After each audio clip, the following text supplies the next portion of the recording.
आज हम फिर से उपस्थित हैं एक नए टॉपिक को लेकर के, और वो टॉपिक पर्टिकुलर प्रॉपर्टी से ही रिलेटेड है।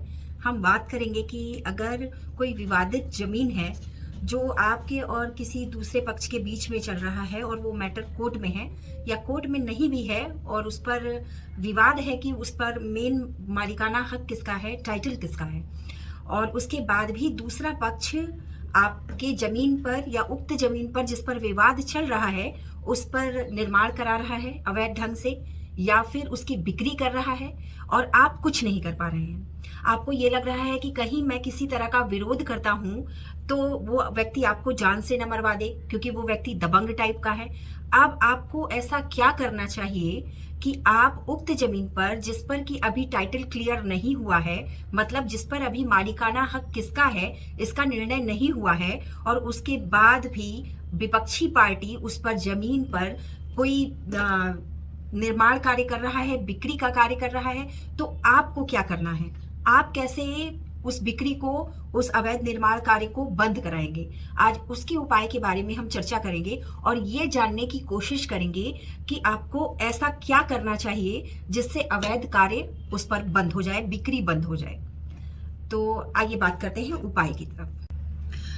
चलिए देखते हैं कि अगर विवादित जमीन है और उस पे आपको रोक लगवाना है, अवैध निर्माण का रोक लगवाना है, बिक्री पर रोक लगवाना है, तो आपको क्या करना है। तो सबसे पहले देखिए, आप अपने वकील के पास जब जाएंगे तो उनसे आप ये कहेंगे कि आपका जो पहले से पार्टीशन का सूट चल रहा है, टाइटल का जो सूट आपने अपने जमीन पर किया है, वो अगर चल रहा है 2 या 3 पक्ष, जितने भी उसके पक्षकार हैं उन सबके बीच, और उनमें से कोई पक्ष उस जमीन पर जिस पर अभी कोर्ट का निर्णय नहीं आया है और उस पर अवैध निर्माण कर रहा है या बेचने के लिए साजिश की जा रही है, तो अपने वकील से बात करके आप दाखिल करवाइए उसमें इंजेक्शन पिटीशन। इंजेक्शन पिटीशन से क्या होगा, उस पर, उस जमीन पर रोक लग जाएगी। एक तरह से आप और पक्षकार कोई भी उस जमीन पर किसी भी तरीके का निर्माण कार्य और बिक्री नहीं कर पाएंगे। वो आपके अधिकार क्षेत्र से बाहर हो जाएगा जब तक कि कोर्ट का फाइनल निर्णय नहीं आ जाता है। देखिए, ये भी सोचने और ध्यान देने योग्य बात है कि आपका जो इंजेक्शन पिटीशन है वो कोर्ट कब अलाउ करेगी। जरूरी नहीं है कि आप को इंजेक्शन पिटीशन दाखिल कर दीजिए और आपके इंजेक्शन पिटीशन को कोर्ट आसानी से अलाउ कर दे।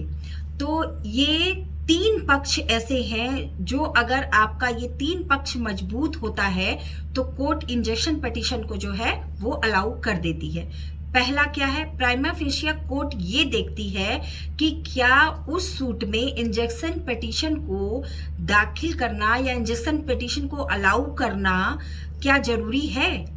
दूसरा, कोर्ट ये देखती है कि क्या वादी और प्रतिवादी दोनों में से किसका पक्ष ज्यादा भारी है।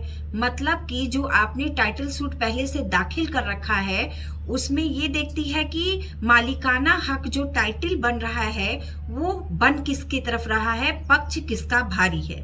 तीसरा कोर्ट क्या देखती है, तीसरा कोर्ट ये देखती है कि अगर आपकी तरफ से, वादी या प्रतिवादी, किसी भी पक्ष की तरफ से जो भी इंजेक्शन पिटीशन दाखिल किया गया है, अगर कोर्ट उसे अलाउ नहीं करती है तो क्या जो इंजेक्शन पिटीशन दाखिल कर रहा है, जो वादी है, उसको बहुत ज्यादा गंभीर क्षति का तो सामना नहीं करना पड़ेगा, गंभीर क्षति तो नहीं उठानी पड़ेगी।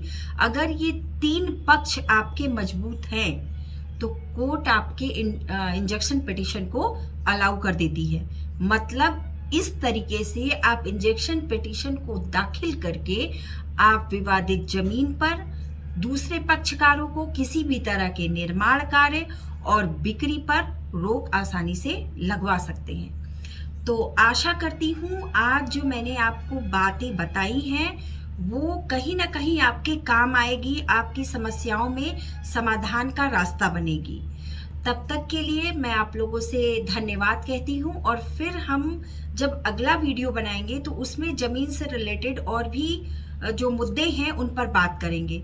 और एक रिक्वेस्ट आप लोगों से ये करूँगी कि अगर आपका कोई इशू है, कोई प्रॉब्लम है, कोई समस्या है, तो वीडियो के कमेंट बॉक्स में जा कर के वो प्रॉब्लम लिखा कीजिए। उससे क्या होगा कि मैं उस पर भी एक वीडियो बनाने की कोशिश करूँगी ताकि आप लोगों की समस्या का समाधान हो सके। Thank you so much.